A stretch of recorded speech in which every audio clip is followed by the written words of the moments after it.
Joining us right now via phone is the president of 40 Days for Life, Shawn Carney. Good morning to you, sir. Good morning. How are you? Praise be to God, I am alive, and that counts. How are you?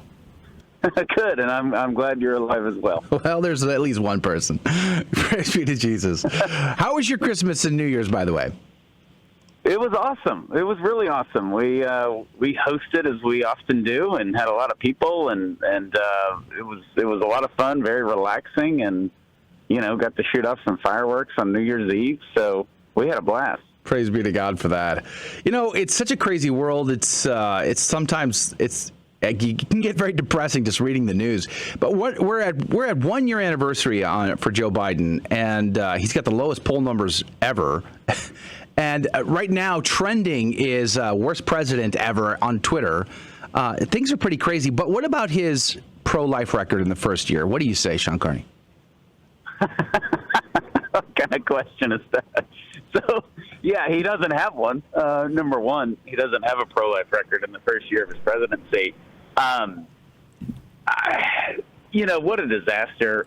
I'm not sure if he knows he's president. I don't know whether to feel bad for him or kind of harp on him, but a lot of people let this happen. And Joe Biden is not 30 trying to figure out his life. He's not 30 trying to discern the church's teaching on abortion.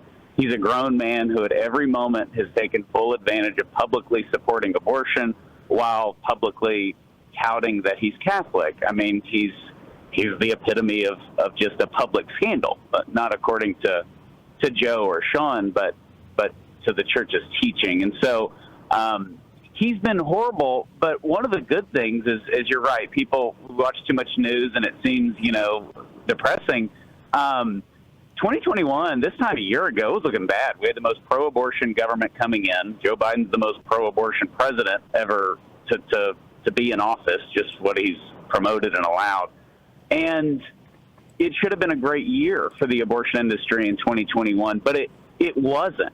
And part of that is some of the leftovers of Donald Trump and the Supreme Court justices that he appointed. So we're getting a lot of good news from D.C., but we're also getting even more good news, continuing to get more good news from the grassroots with abortion facilities in conservative states, liberal states closing. And that is what D.C. can't do anything about, fortunately.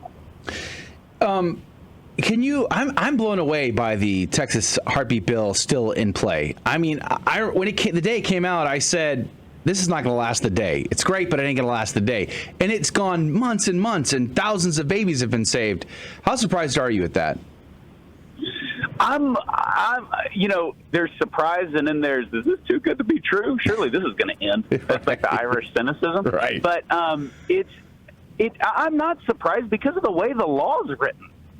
Both the Texas Heartbeat Act and the Dobbs case in Mississippi, which challenged Roe v. Wade, the reason these laws work so much is because the appeal to them, the opposition to them, is from the abortion doctors themselves, not from a woman.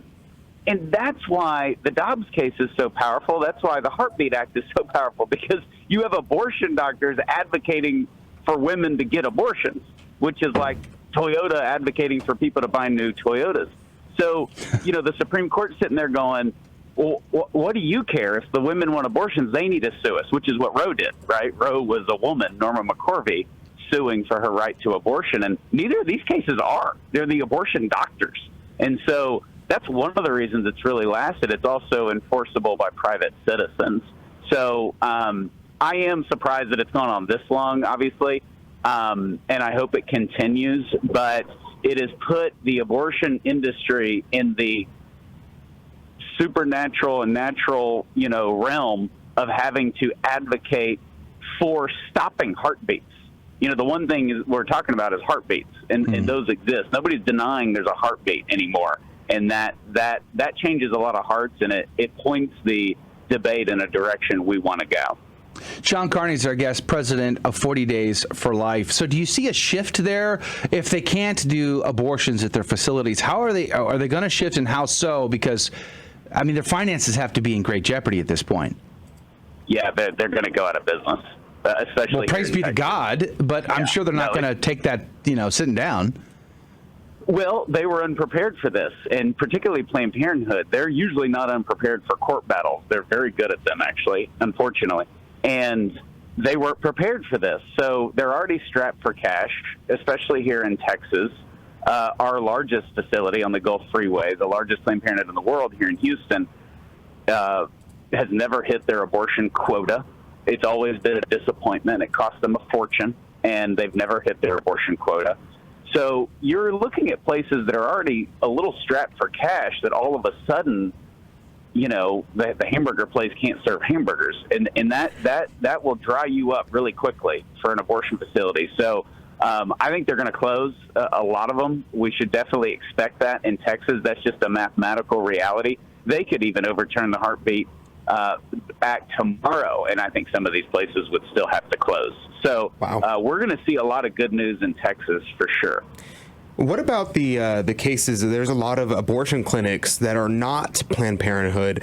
And for example, in Houston, one of the largest, the one who does more abortions in Houston is a small little women's clinic, more than the ginormous temple that Planned Parenthood has. So what's going on with all the smaller, independent, quote, women's clinics and things like that? Well, nationwide, we see those type of doctors, the one on San Jacinto, retiring. The average age of an abortion doctor is like 72. So there's not young medical students going, I'm going to be the best abortion doctor in the history of America, like Praise they do for oncology. And, I want to work at MD Anderson. Real doctors have real goals, and they don't. This was an accident that they ended up doing this for 90% of them. So they're retiring. I think we're going to see more of that in Texas, but they're in a worse position than Planned Parenthood because once they can't do abortions, they don't have sort of a corporate shield of a Planned Parenthood to bail them out. They also don't get federal funding. That's another thing that can prop Planned Parenthood up. So the local places, the independent guys, are in worse shape than Planned Parenthood for sure. We're talking with Shawn Carney, president of 40 Days for Life. We're up against a break here in just a moment, but looking at the last year of the Biden administration, which is getting darker every day, it seems like. I saw he was getting negative pushback from CNN for, that should tell you something. But do you see doubling down in spite of it all? They're looking at midterms overturning, and who knows what will happen in 2024. Do you see Biden doubling down on that or coming closer back to the middle? He seems to be doubling down. I think he's forfeited the middle since he entered the primary. He has not been allowed to be moderate, and he hasn't seemed to want to be any kind of moderate. So, Bill Clinton came out. He was the pro-life governor of Arkansas. He kind of did the whole good old boy thing in Arkansas, and he got elected. And then he was the nominee in 1992, and he came out and he said, I don't like abortion, but I think it should be safe, legal, and rare. And everybody kind of got so inside. That was a long time ago. So much for safe, legal, and rare. Hold that thought. Let's talk about the march coming up. I guess it's next week. And it's going to be a big event, but the lot is different this time. There is major mandates happening in the city of Washington, D.C., the mayor of which still wants her 2 senators so that they can get out of this mess, quote unquote, her words. How do you think that will play out this year? I think it's going to be a mess.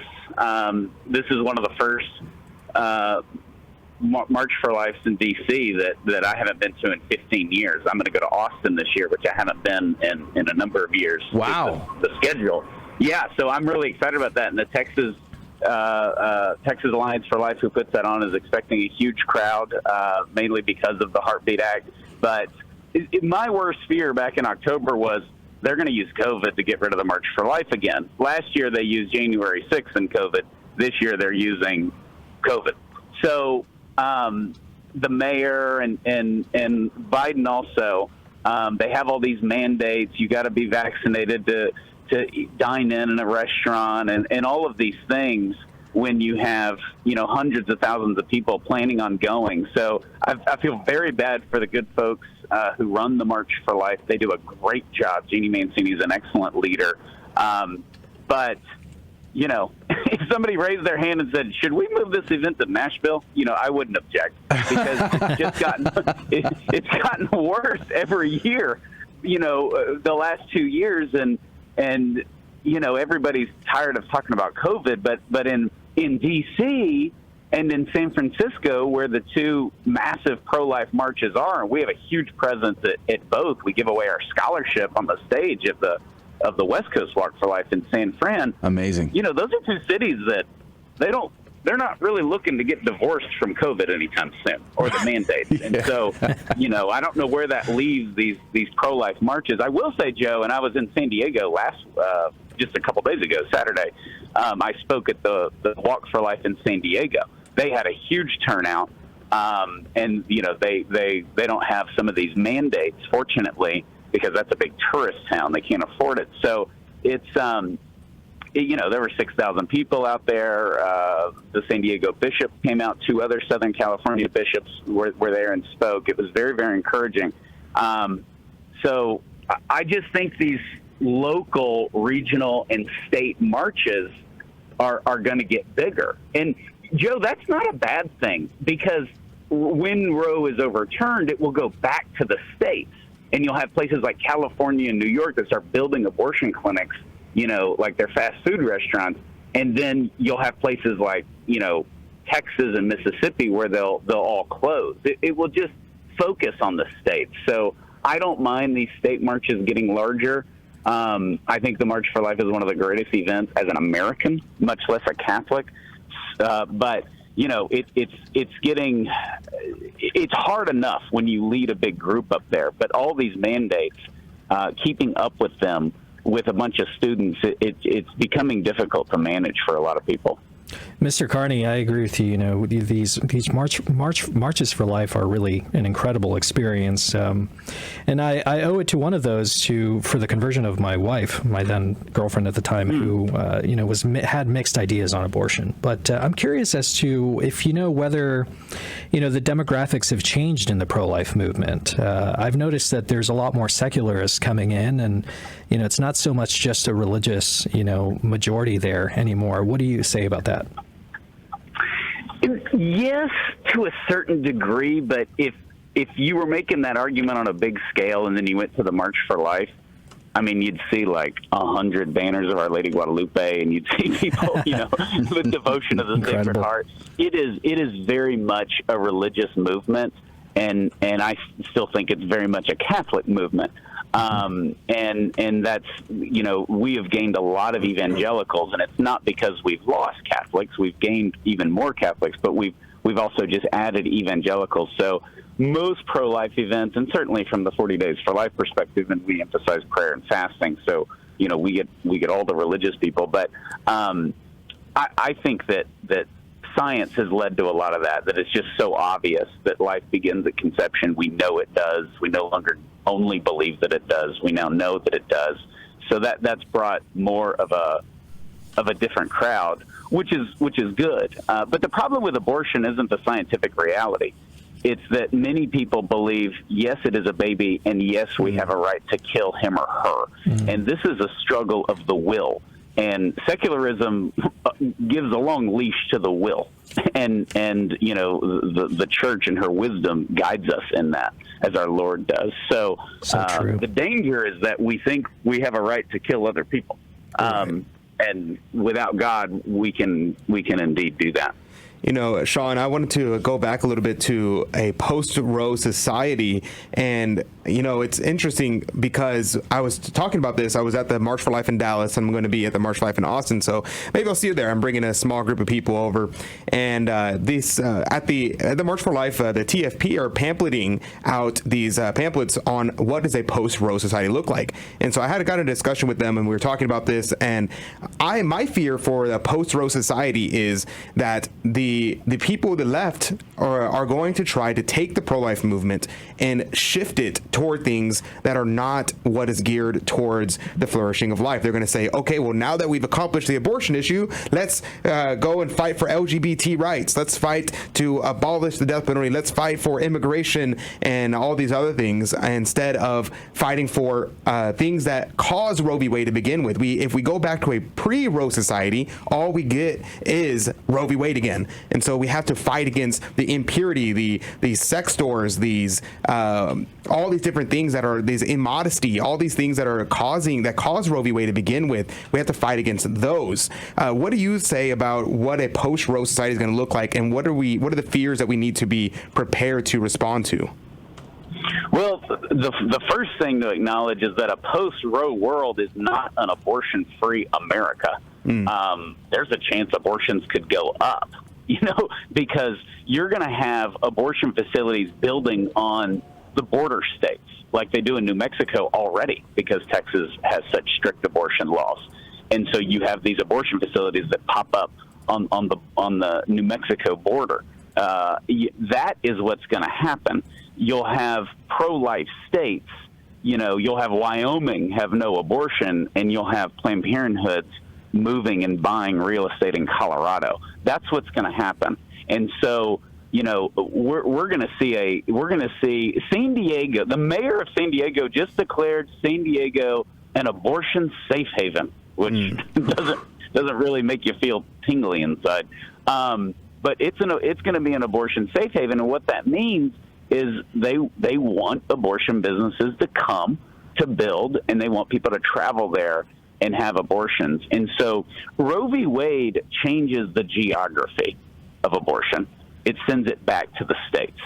And then there could be a move to just, ban all abortion eventually, but no matter what state you're in. But right now, it's just going to shift where the battle takes place. So those other movements, I don't think it's, there's always distractions. People have always asked me to do weird stuff, and I'm like, I'm working for 40 days for life. But, that's just part of it. I think everybody wants you to solve their biggest problem, and maybe not the biggest problem or the most urgent problem, but the symptoms that led to this.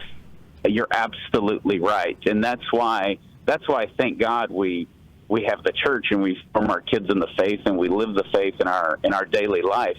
But when and if abortion ends, it will be short-lived if we have completely destroyed the family, and we've changed what the institution of marriage is, and we've told little boys who tell us that they're girls that they're validated in that.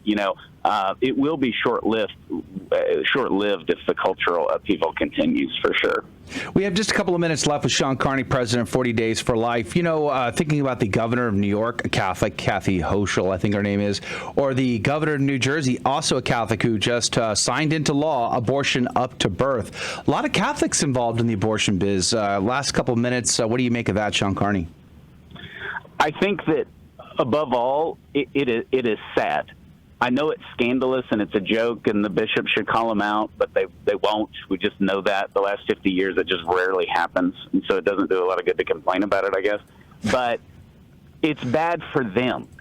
It's bad for their souls. And I feel like in all of this, people forget that these Catholic politicians who run around and scandalize themselves in the church, what about them? Like, what about their souls? It's not about conservative Catholics calling somebody out and feeling good about it the rest of the day.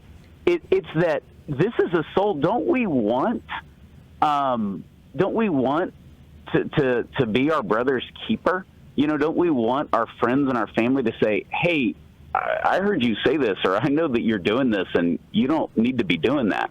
That's what I hope our pastors would do, and they just don't. If you're a Catholic politician and you publicly support abortion, it's just supposed to be another issue. And we're not talking about taxes or health care or immigration or all these other important issues. This is whether another human being should live or not. And by the way, it's a human being that, our Lord was once one. He chose the womb. So I think it's detrimental to the souls themselves, and I think it's obviously scandalous to just Catholics at large. Yeah, amen to that. Well said. 40 Days for Life. It's 40daysforlife.com is the website. You got a campaign launching in March, right? Yeah, on Ash Wednesday, March the 2nd. So we are excited. We expect close to 600 cities. Praise be to God. What an amazing thing. Well, God love you, Shawn Carney. We're very grateful for your time today and for your insight into all these stories. Have a great day, and God bless you. You too. Thank y'all.